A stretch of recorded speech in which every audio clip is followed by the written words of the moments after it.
al programa de webinarios del Instituto Nacional de Salud. Como saben, estamos en el módulo de enfermedades cardiovasculares, que se está impartiendo cada miércoles por cardiólogos salvadoreños de excelente experiencia, a quienes agradecemos la dedicación y el tiempo para compartir con nosotros sus conocimientos.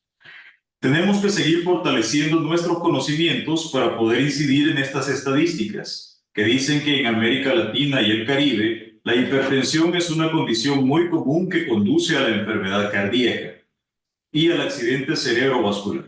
Y datos de la red NCD Risk Factor Collaboration muestran que 28% de las mujeres y 43% de los hombres desconocen su condición de hipertensos.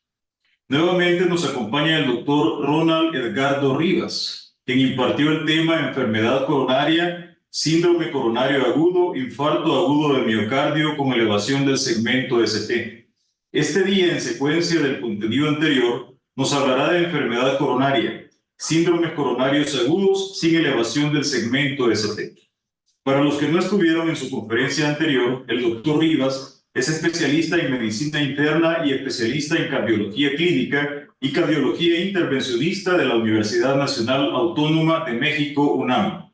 Es además diplomado en ecocardiografía en cuidados críticos de la UNAM y certificado en cardiología clínica e intervencionista por el Consejo Mexicano de Cardiología y otros estudios sobre evaluación de lesiones coronarias mediante QFR. Es miembro de la Sociedad Latinoamericana de Cardiología Intervencionista y de la Asociación Salvadoreña de Cardiología.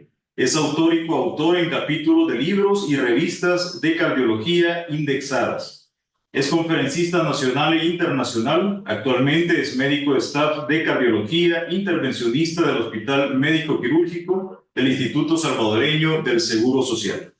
Doctor López, gracias por su nueva conferencia. Estamos listos para escucharlo. Por favor, dejar comentarios o preguntas en el chat. Al final se leerán al doctor López y les recuerdo que se suben a nuestro canal de YouTube, Instituto Nacional de Salud El Salvador. Adelante, doctor. Muchísimas gracias. Gracias por la invitación nuevamente. Es un gusto estar acá, compartir un poquito de estas enfermedades, pues, tan comunes, ¿verdad?, que nos enfrentamos pues en el día a día. Es lo que más mata en el mundo y pues poder platicar un poquito de pues algunas cosas que a lo mejor colegas que nos están escuchando pues ya lo saben, y pues es bueno recordar puntos claves nuevamente, que al final el beneficio es para nuestra población que atendemos. Para los que no estuvieron en la previa, pues mi nombre es Ronald Rivas Galvez. Actualmente soy cardiólogo intervencionista en el Seguro Social. Y el día de hoy vamos a hablar de síndrome coronario agudo. La parte 2 vamos a hablar de infarto no ST o infarto sin elevación del segmento ST. No tengo ningún conflicto de interés. Y pues recordar nuevamente que la definición de síndrome coronario agudo abarca un espectro de condiciones que incluyen pacientes que presentan cambios recientes en la clínica, síntomas o signos, con o sin cambios en el electrocardiograma de 12 derivaciones y con o sin elevaciones agudas de las enzimas cardíacas. Vamos a empezar definiendo en base a la cuarta definición de infarto. ¿A qué nos referimos cuando hablamos de infarto?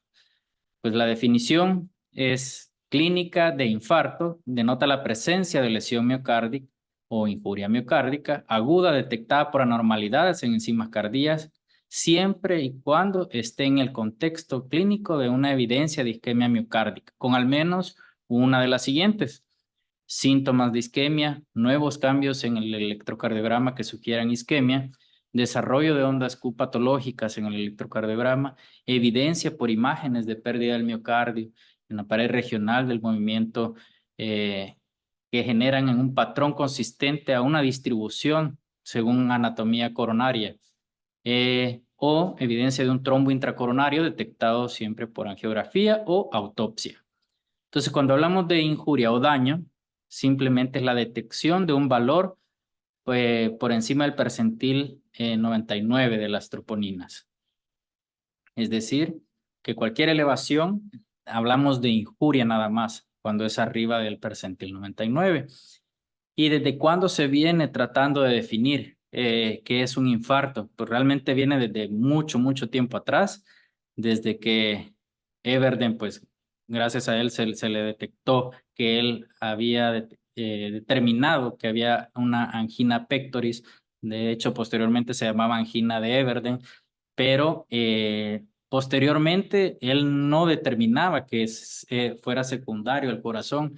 Y así han ido, por ejemplo, Jenner es el primero que realmente determinó que el angina pectoris sí era relacionado a algo del corazón. Y pasaron muchos años hasta que vino la primera definición de infarto según la OMS. De ahí han habido en el transcurso de los años múltiples proyectos para determinar poco a poco cómo iba variando la definición a través de los años, hasta llegar en el 2018, pues la cuarta definición de infarto, que es la que vimos actualmente. Han habido academias europeas, la americana, asociaciones que se han reunido para llegar a estas definiciones que poco a poco han ido cambiando y pues brindando el valor necesario para determinar y diagnosticar adecuadamente a los pacientes. Para entender un poco la diferencia de una injuria, una lesión cardíaca, de un infarto, podemos ver en este esquema que si ustedes ven alrededor en el área blanca, pues pueden haber valores normales de troponinas, pero si hay un paciente en el cual nosotros le enviamos por diversas razones enzimas cardíacas y aparecen elevadas, si no hay ningún contexto como tal de isquemia, pues hablamos de una injuria miocárdica. ¿Qué nos puede determinar una injuria miocárdica? Pues la hipotensión, paciente chocado, la enfermedad renal crónica, la falla cardíaca, las taquicardias ventriculares, la misma anemia, puede producir de diferentes mecanismos que vamos a ver poco a poco, elevación de estas enzimas cardíacas. Sin embargo, cuando nuestra sospecha es una isquemia miocárdica, o sea, clínicamente estoy sospechando que el paciente puede tratarse de un síndrome coronario agudo aunado al incremento arriba del percentil 99, estas enzimas cardíacas, pues ya definimos que se trata de un infarto agudo del miocardio. Dentro de lo que vamos a hablar ahorita, pues muchas veces la causa más común que nosotros hablamos de infarto, pues es el término de una placa aterosclerótica, infarto tipo 1, pero no solamente es la causa de elevación de enzimas cardíacas, sino que si vemos hay un listado de diagnósticos que también pueden darse estas elevaciones, pacientes en condición crítica, infectados, sépticos, hemorragias subaracnoideas, disección aórtica, cardiomiopatías, el famoso Takotsubo, en fin, nosotros solamente por un valor elevado de troponina, pues no podemos decir que estamos hablando de este tipo de infarto. Y cuando vemos en el diagrama, vemos la ruptura de una placa que pues realmente el término placa vulnerable es adecuado, que se refiere a un fibroateroma, o sea, una placa en el cual ahí su núcleo es lipídico, es necrótico, tiene una pared delgada que según reportes histológicos, esta debe de medir pues un diámetro de menor de 65 micrómetros para decir esa placa vulnerable. Vulnerable, ¿por qué? Porque en cualquier momento esa capa delgada con un core lipídico o núcleo necrótico es tan delgada que en cualquier momento por tensión de cizallamiento, inflamación o diferentes factores que puedan influir o determinar que esa placa se rompa o se erosione, genera toda la cascada de coagulación, toda la cascada inflamatoria que es lo que va a producir el infarto, en esta ocasión el tipo 1. A lo mucho, yo sé que la mayoría pues relacionó a que los pacientes en la época donde estábamos en pandemia, que mucha gente se estaba infartando.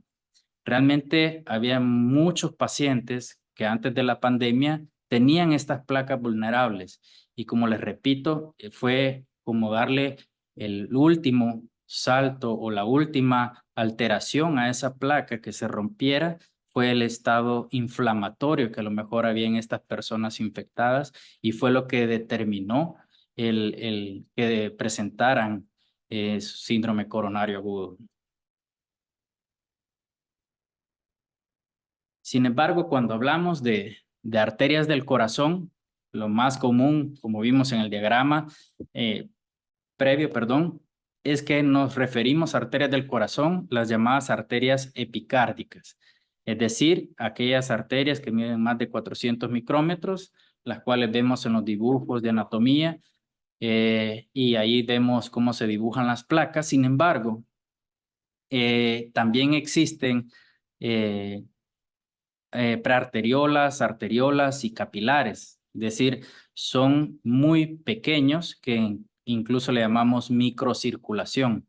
Hay causas también donde nosotros sospechamos un síndrome coronario agudo, sin embargo no vemos alteraciones en las arterias, por decirle, grandes del corazón, que son las epicárdicas, pero eso no quiere decir que el paciente no tenga problema a este nivel de microcirculación, que muchas veces son las causas de diferentes escenarios, sobre todo mujeres que a lo mejor presentan síndromes coronarios agudos y lo que tienen es enfermedad de pequeños vasos. ¿Cómo vamos a determinar si realmente el problema está a nivel de vasos grandes o vasos pequeños? Pues ya vamos a ir explorando más adelante cómo saber evaluarlos dentro del área de laboratorio de cateterismo cardíaco. Posteriormente, después de definir qué es un infarto, vamos a conocer, según la clasificación ya epidemiológica de un infarto.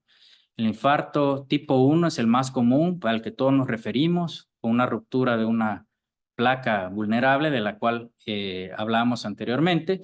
El tipo 2 es aquel infarto que se da por un problema de oferta-demanda, por ejemplo, aquellos pacientes hipotensos, chocados, con anemia, presentan elevación de troponinas, dan cuadros de síndrome coronario clínicos, pero que esta se resuelve. La anemia se resuelve posterior a transfundir y recobra nuevamente ya la sintomatología del paciente, después de recuperar la presión arterial, vuelve a mejorar. Entonces, la causa en sí no es una placa en este tipo de infartos, por lo cual no se tratan diferentes. Es decir, el tipo 1 se trata en el área de cateterismo colocando stent, pues el tipo 2 es la causa subyacente que lo llevó a producir estos síntomas. El tipo 3 es aquel relacionado a lo que llamamos muerte súbita, es decir, pacientes que se acostaron bien y pues a la hora de amanecer pues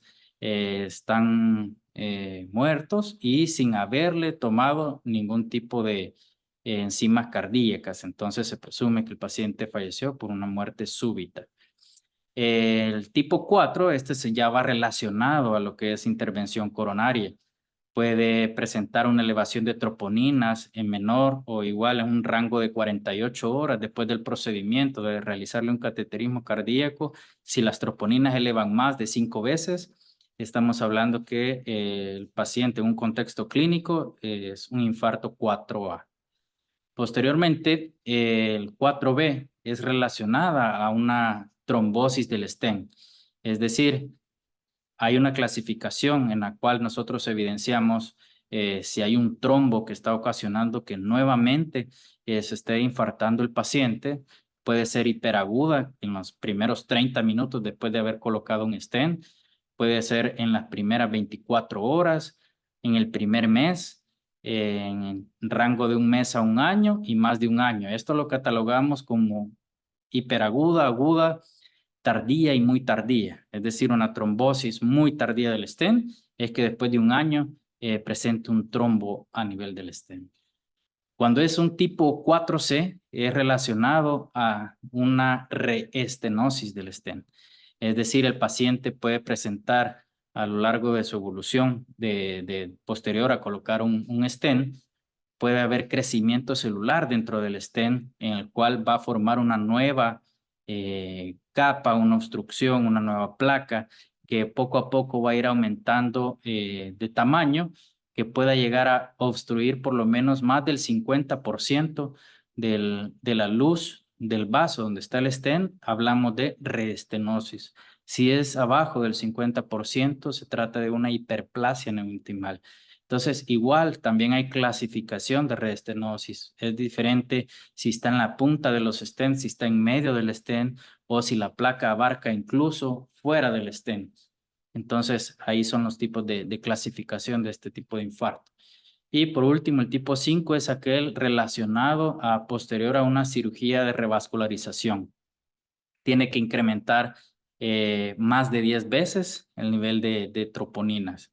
Es normal o esperado, mejor dicho, que un paciente después de una cirugía de revascularización presente elevación de troponina. Sin embargo, solo se va a catalogar que el paciente se está infartando, ya sea si se está tapando el puente o el bypass que se colocó, o si la arteria nativa, que ya sabemos que está muy dañada, se está infartando. Entonces tiene que elevarse más de 10 veces el valor de troponinas. Cuando hablamos de un infarto recurrente o cuando es reinfarto, reinfarto es aquel paciente que después de un evento que ha tenido de infarto, en menor de 28 días, presenta nuevamente un síndrome coronario agudo. Estamos hablando de un paciente que se cataloga como reinfarto. Si pasa más de 28 días, se cataloga como un infarto recurrente, es decir, un evento nuevo. ¿Cuáles van a ser los síntomas en este tipo de población? Lo más común, dolor precordial. Según las guías nos dice que el 80% de hombres y mujeres, lo más común que se presenten por dolor precordial.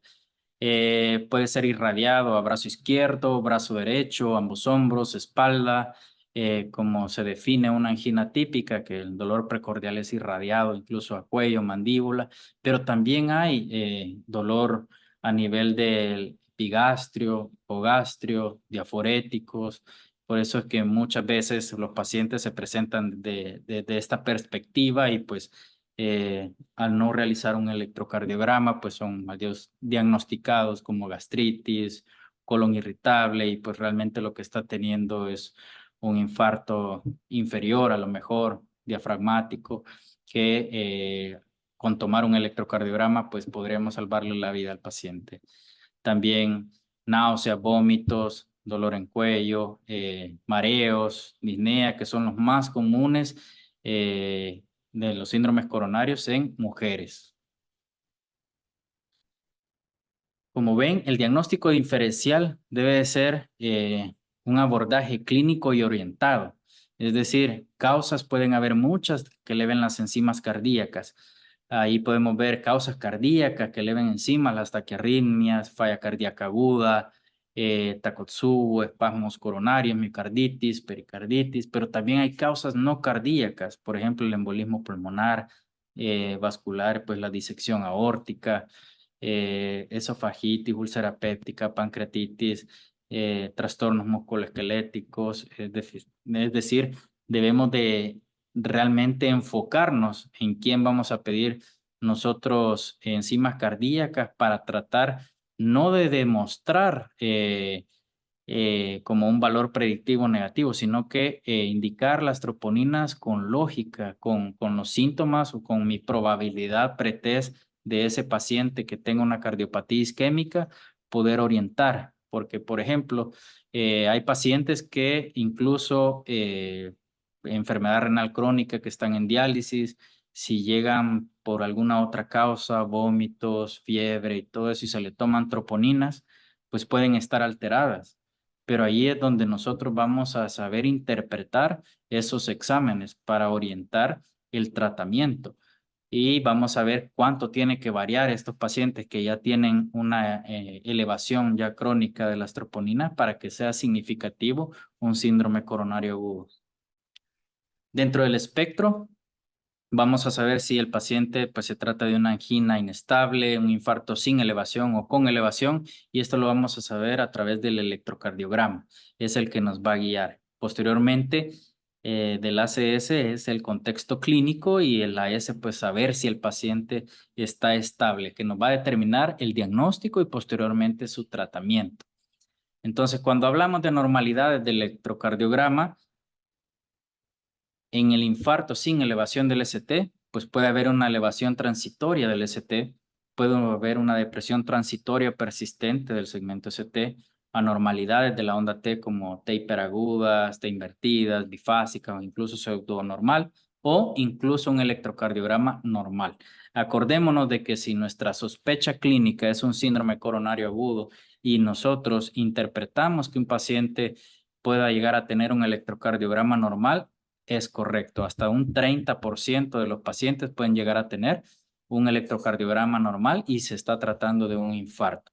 Ahí vemos un ejemplo, cómo vamos a ver la depresión del ST, cómo vemos la inversión de las ondas T y la guía de síndromes coronarios nos pone también las T aisladas, invertidas, que pueden ser de B2 a B6, por ejemplo, o si vemos una depresión muy significativa en más de una derivación que puedan traducir. Por ejemplo, si vemos una depresión del ST en más de 6 derivaciones, puede tratarse de una enfermedad multivascular o si hay una elevación incluso en ABR, pero depresión en las demás, en los demás del ST, pues también puede haber afección o multivascular o tronco coronario izquierdo.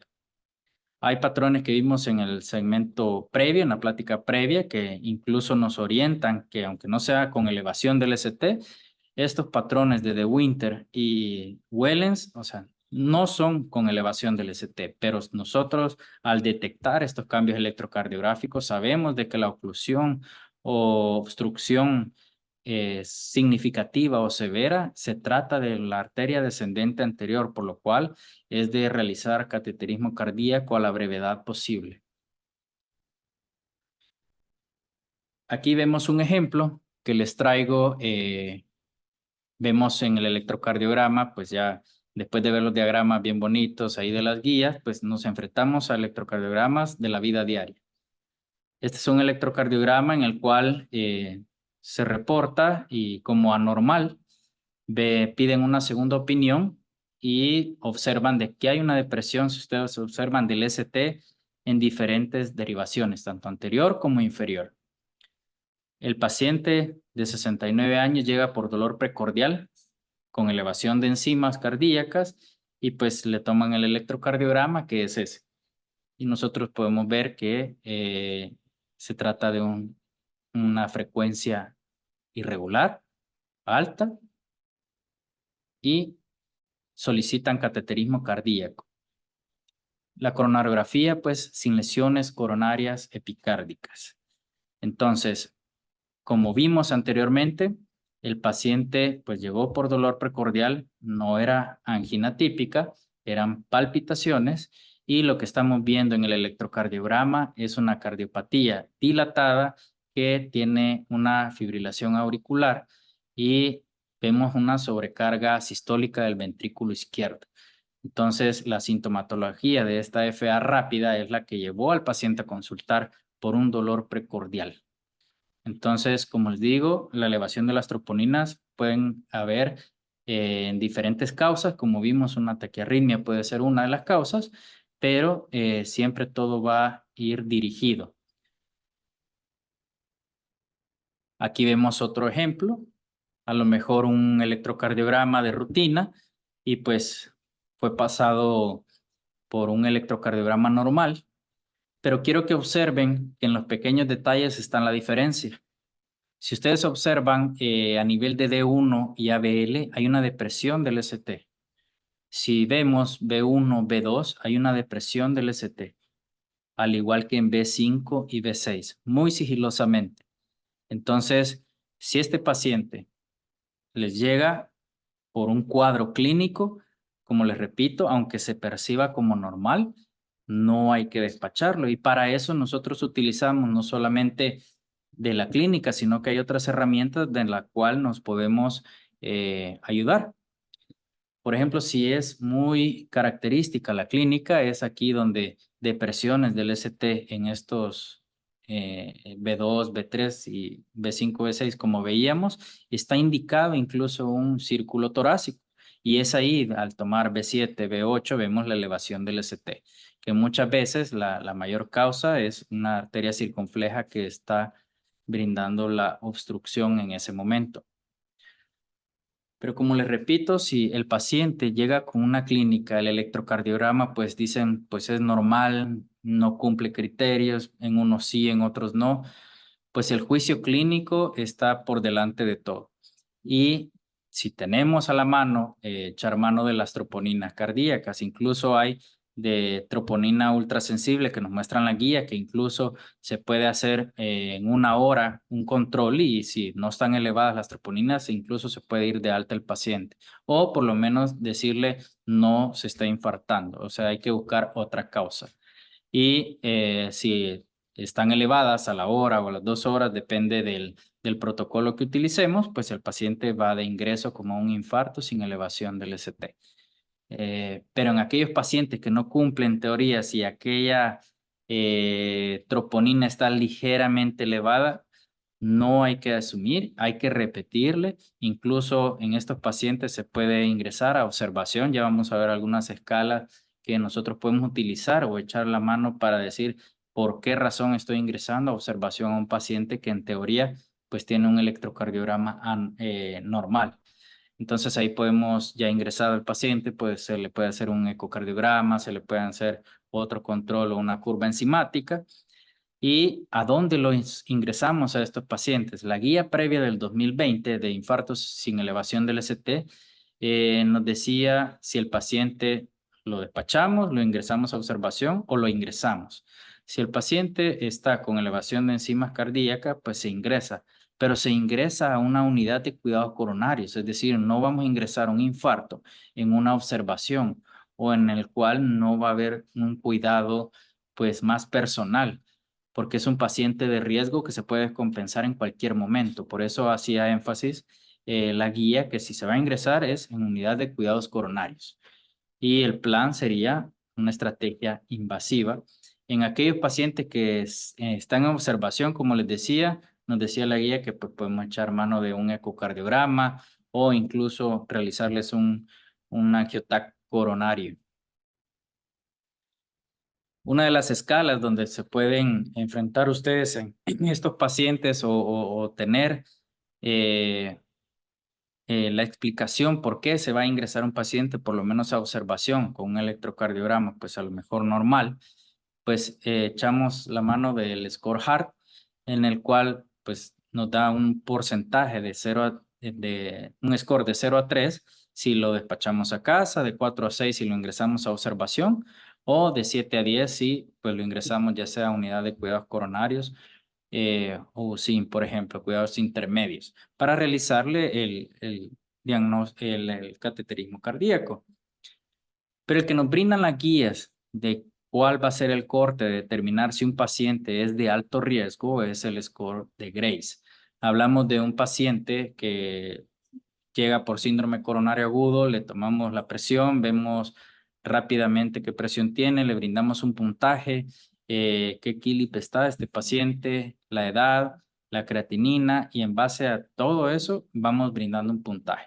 Esto es lo que se puede hacer manual, pero ya que pues todos ustedes tienen el acceso pues a un teléfono inteligente, se puede hacer de una manera online este score y ahí poder brindar, incluso si el paciente no sabemos qué KILIP está, pero ahí hace una acotación de que si el paciente está utilizando o necesita un diurético o no sabemos la creatinina, pero ya sabemos que el paciente tiene falla cardíaca. Entonces agregamos todos esos valores a la escala y pues nos va a brindar un porcentaje de riesgo.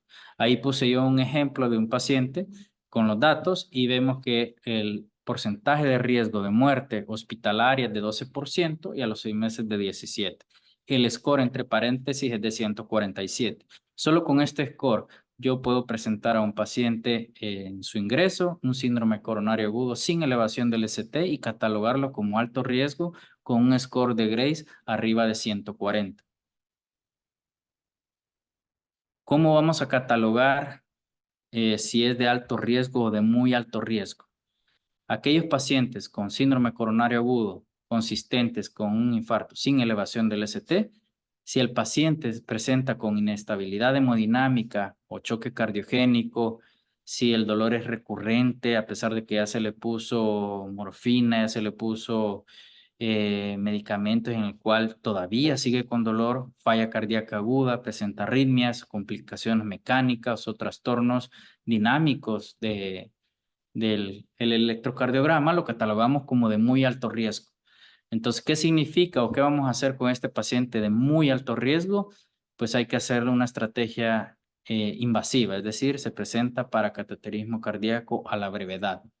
Si el paciente no cumple con las anteriores, pero se confirma que es un infarto sin elevación del ST, con un score Grace de arriba de 140, con elevación del ST transitoria o cambios dinámicos del ST o de la onda T, ese paciente es de alto riesgo. Es decir, el paciente está estable, pero con todo esto le genera un alto riesgo, por lo cual es de hacerle un cateterismo cardíaco a lo mejor en menos de 24 horas.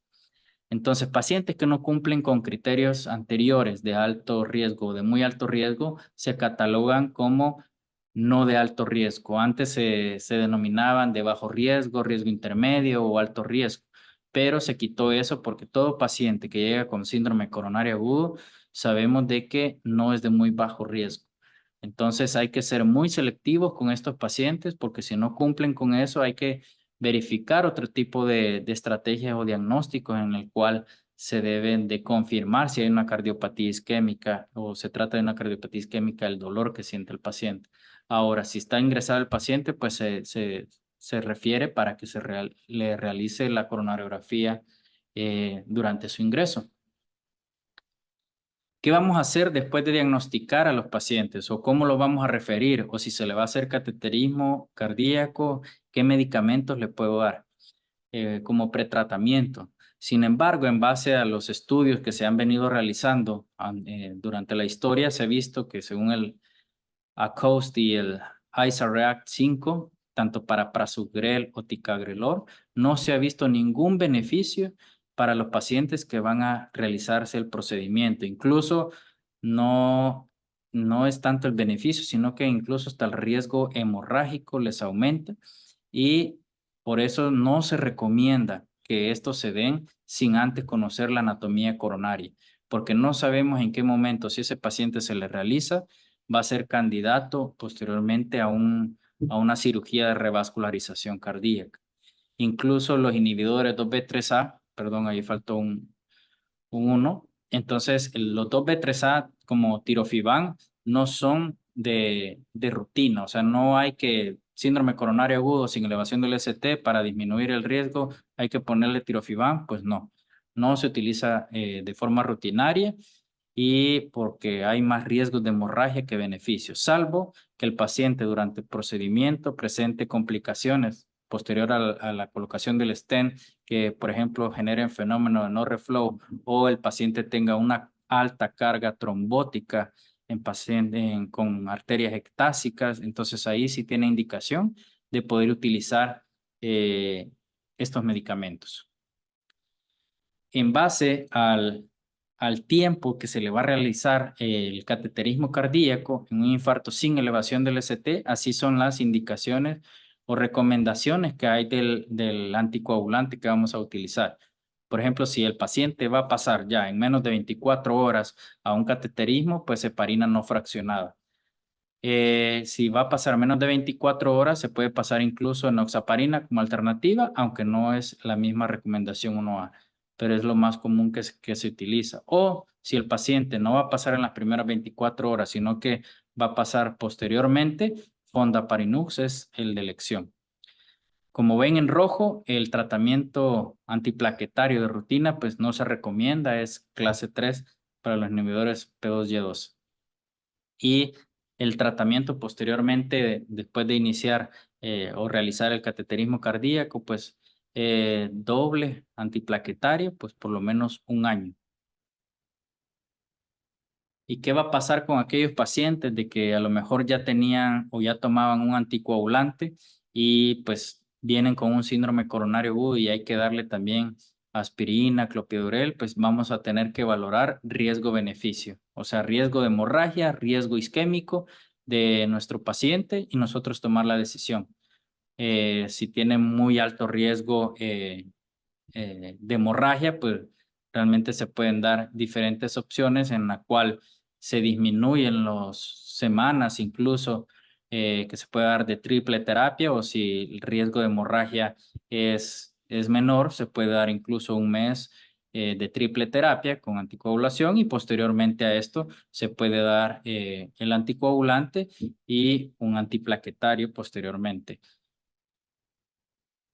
Aquí traigo un caso clínico de un paciente masculino de 46 años, dislipidémico, que desconoce el tipo y pues se trata con dieta, no es diabético, no hipertenso.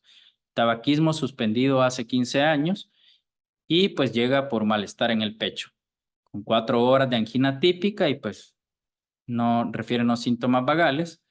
Los signos vitales 120/70, frecuencia de 68, respiración bien, saturación 96%, tórax todo bien, no hay soplos. Y pues lo que sigue es el electrocardiograma. Claro, el ejemplo que les había dado anteriormente. Con los cambios que ya les había dicho, más dirigidamente vuelvan a ver ese tipo de depresión que hay del ST en B2, B1, incluso B5 y B6 un poquito. Entonces ya cuando vemos objetivamente, sí observamos esa depresión del ST. Entonces, si este paciente viene con ese síndrome, con esos datos clínicos de síndrome coronario agudo, pues enviamos troponinas y las troponinas pues están elevadas. Entonces estamos ante un síndrome coronario agudo sin elevación del ST. A petición de la charla previa, pues aquí les traigo para que los que no están adecuados a ver un cateterismo cardíaco, les traigo cómo se ve un cateterismo cardíaco normal, cómo se observan las arterias del corazón. En su lado derecho de la pantalla, pues podemos ver cómo está el catéter dirigido al tronco coronario izquierdo. Inyectamos medio de contraste y ahí vemos que se bifurca en dos ramas principales, la descendente anterior, que se ve en el cuadro con el video de lado, en todo su trayecto, como esa descendente anterior va directamente hasta el ápex, y la arteria circunfleja con su rama obtusa marginal. Esto, si ustedes ven, las líneas son bien circunscritas, no hay defectos de perfusión, no hay algo que las obstruya. Aquí vemos dirigida la circunfleja, el tronco coronario, y vemos cómo del otro lado observamos la arteria coronaria derecha. Esa proyección angiográfica nos ayuda a definir su trayecto proximal medio distal de la arteria coronaria derecha, que forma como una C, si ustedes ven al inyectar medio de contraste, y que no hay ningún defecto de llenado y se llena completamente. Ahora veamos, ya que vimos lo normal, veamos el cateterismo del paciente con el electrocardiograma, con cambios sutiles de depresión del ST. Podemos observar que la C que se forma de la arteria coronaria derecha, normalmente aquí vemos que se queda como a la mitad. Es decir, hay una obstrucción que ocluye el paso de medio de contraste. Entonces, hablamos de que hay una obstrucción del 100% en ese segmento de la arteria coronaria derecha. También vemos abajo cómo es el tronco y la descendente anterior, que también tiene lesiones significativas, pero lo agudo es la arteria coronaria derecha, como se lo puse en el área de arriba. ¿Qué se hace en estos casos? Se trata lo agudo, estamos avanzando una guía a través de la lesión, insuflamos un balón intracoronario para poder despejar y poder ver el trayecto y la dimensión de la arteria a nivel distal después de la obstrucción, para poder implantar un stent adecuado a su medida, lo cual vemos en el video de al lado, que posterior a implantar el stent, pues cómo recupera nuevamente la figura de C, la arteria coronaria derecha. Entonces ahí se mide la longitud, se va insuflando el stent y posteriormente se le hace el control angiográfico, donde vemos que ya pasa flujo de medio de contraste, es decir, hay un adecuado paso de sangre al nivel de la arteria en el cual no había previamente. Y el paciente se va de alta 48 horas posterior a tratar. Aquí traigo otro caso clínico, un masculino de 60 años, diabético, hipertenso, obeso, dislipidémico, con tratamiento irregular y pues que no recuerda los medicamentos que toma. Y este paciente no llega por dolor de pecho, llega por cansancio. 6 meses de disnea que progresa hace 2 semanas a mínimos esfuerzos sin presentar angina. Vemos los valores de presión, 160/90, la frecuencia, pues 275 de glicemia y saturando 97%. Vemos el electrocardiograma, no vemos que tenga criterios de un infarto con elevación del ST, sin embargo vemos datos subjetivos de cardiopatía isquémica que se pueden tratar. Si ustedes ven esas hendiduras que ustedes ven en D1 ABL o incluso inferiores, son empastamientos que tienen. Entonces hay datos como subjetivos que pudiera tratarse de algo isquémico. Además vemos de B1 a B6 la falta de progresión del primer vector. Es decir, aquí hay enfermedad de una arteria descendente anterior y a lo mejor también de la circunfleja y también coronaria derecha, sin haber elevación del ABR. Se le toman enzimas cardíacas y salen elevadas. Entonces se cataloga como un síndrome coronario agudo, como infarto sin elevación del ST.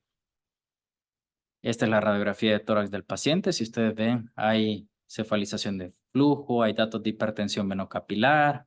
Entonces el paciente por eso se cansaba.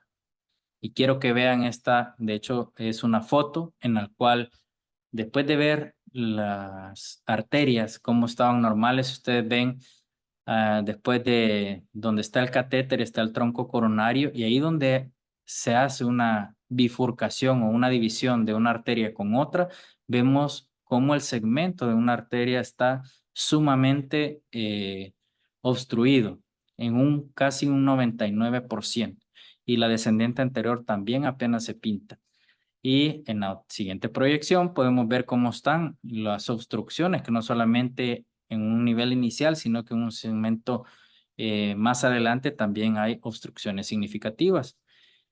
Y aparte de la descendente anterior y la circunfleja, que ya sabemos que tiene daño, pues también la arteria coronaria derecha, si ustedes ven, no se dibuja la C que estábamos viendo anteriormente, tiene dominancia izquierda y como ven, como que si fuera diferentes tipos de obstrucciones a nivel proximal que le generan compromiso en el flujo al paciente. Entonces, el tratamiento en estos casos sería sesionar al paciente, la complejidad, las comorbilidades y el tratamiento sería una cirugía de revascularización. ¿Cómo vamos o podemos nosotros ayudar a evaluar cuál de las arterias está dando el mayor problema? Si sabemos que el paciente pues, puede tener obstrucciones en todas las arterias del corazón, ¿cómo saber por cuál llegó, por cuál le está dando el problema o el infarto? Hay diferentes métodos que podemos utilizar a nivel de la sala de cateterismo, pueden ser por imagen, como vemos por ahí, utilizamos tomografía de coherencia óptica, utilizamos ultrasonido intracardíaco, pero lo funcional que utilizamos para ver al paciente si le está causando isquemia a esa lesión, utilizamos diferentes métodos en el cual mediante un valor objetivo nosotros establecemos si hay compromiso o no del flujo sanguíneo de alguna arteria que a lo mejor al visualizar, digamos, para un operador puede ser significativa, para otro no.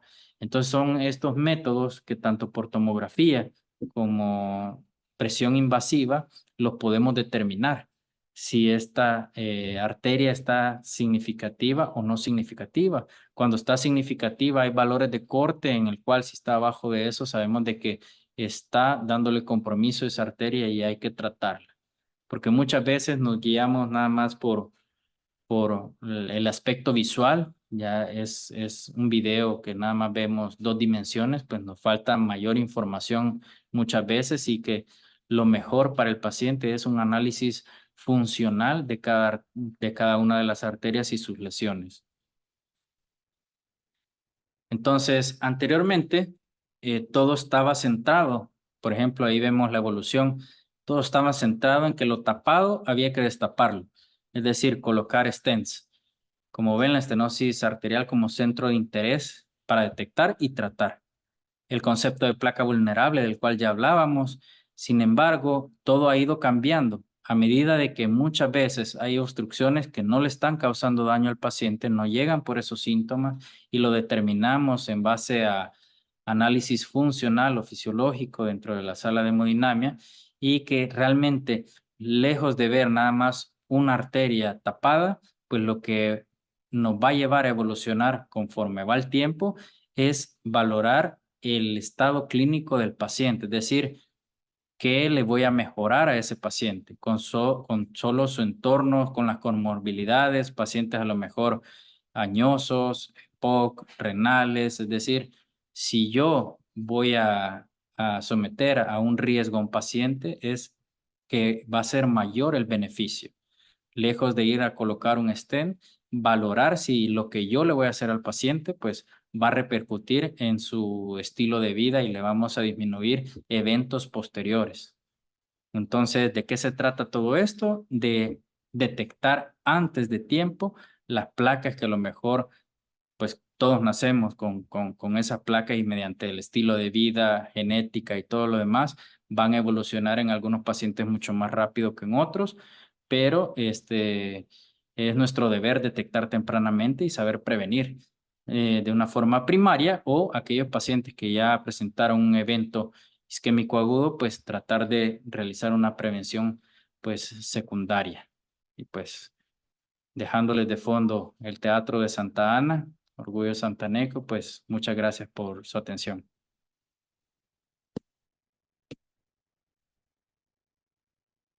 Gracias, doctor. Interesante ponencia. Los conocimientos definitivamente valiosos y yo creo que van a ser bien aprovechados por todos aquellos que estuvimos escuchándolo. Invito a nuestros participantes a que puedan hacer consultas o preguntas al doctor en este momento a través del chat para poder leerlas y así darle la oportunidad al doctor que pueda contestarlas. Doctor, tenemos una pregunta de la magíster Frecia Serna que dice lo siguiente. Muchas gracias por su excelente presentación y felicitaciones. Pregunta. ¿La enfermedad cardíaca puede aparecer por una inflamación generalizada crónica en una persona que no tiene ni ha tenido antecedentes de enfermedad cardíaca previamente, ni en su familia? Persona con hábitos de vida saludables. La respuesta es sí.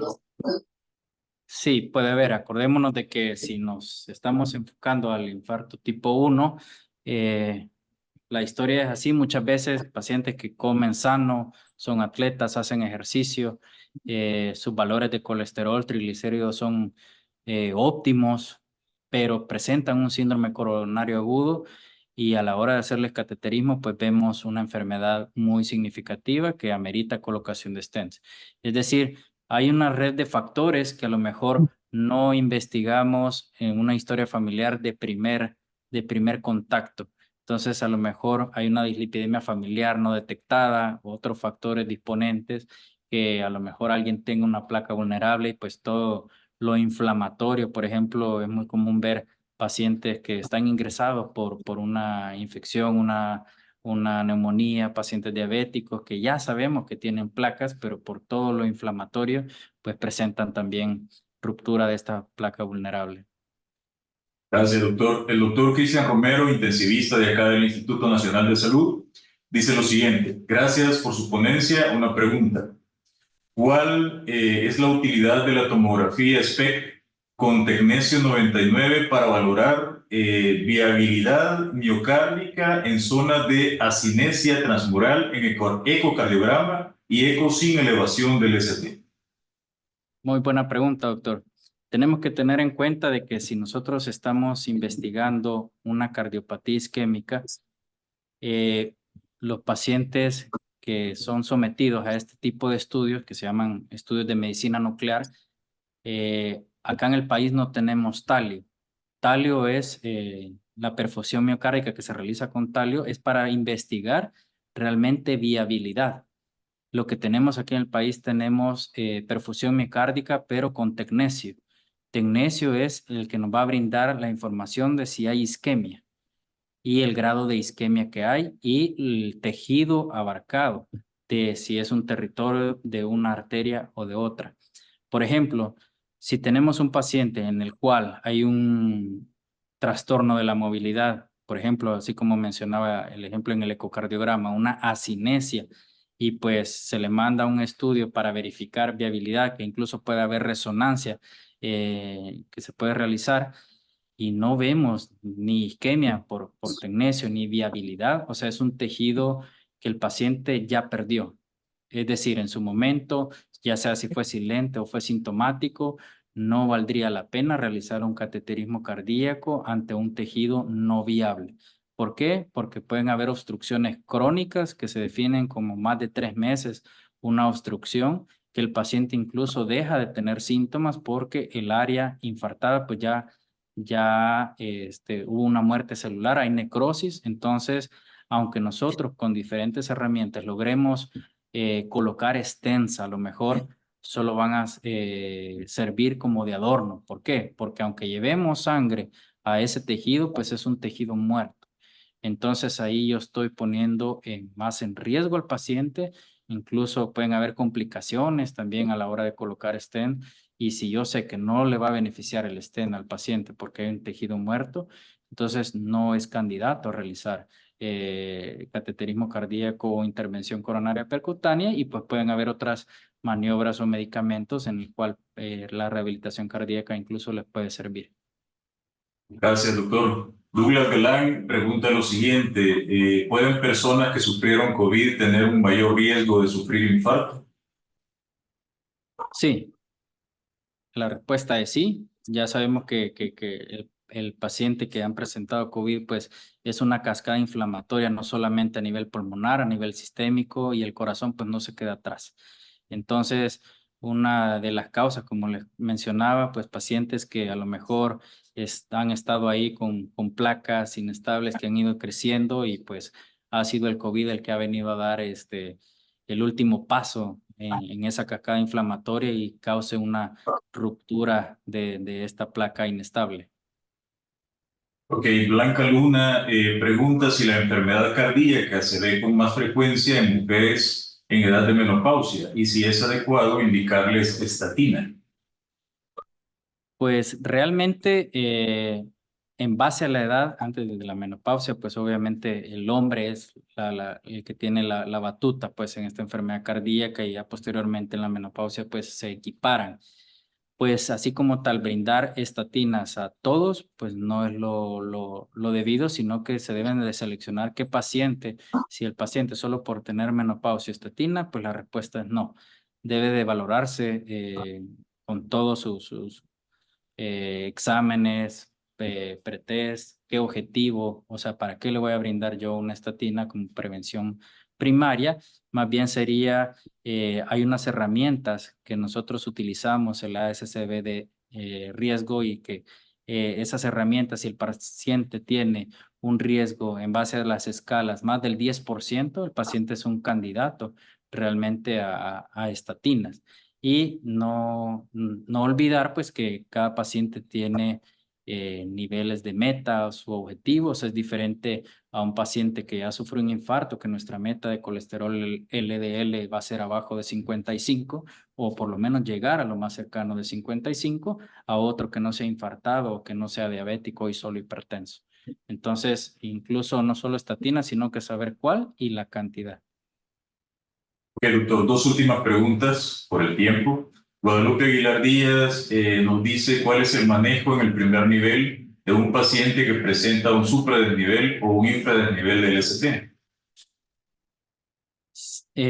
Si él es médico de primer contacto de un paciente con síntomas y signos de síndrome coronario agudo, y al tomarle el electro usted se da cuenta que es un supradesnivel del ST, o lo lo más indicado es referir al nivel cercano, ya sea al Ministerio de Salud, pues referirlo no a otro que esté más cerca, sino que donde le van a resolver al paciente. Es decir, muchos centros pues no cuentan incluso con fibrinolítico, entonces vamos a mandarlo directamente donde realmente le va a beneficiar el tratamiento de fibrinólisis si está en tiempo ventana, si es con elevación del ST.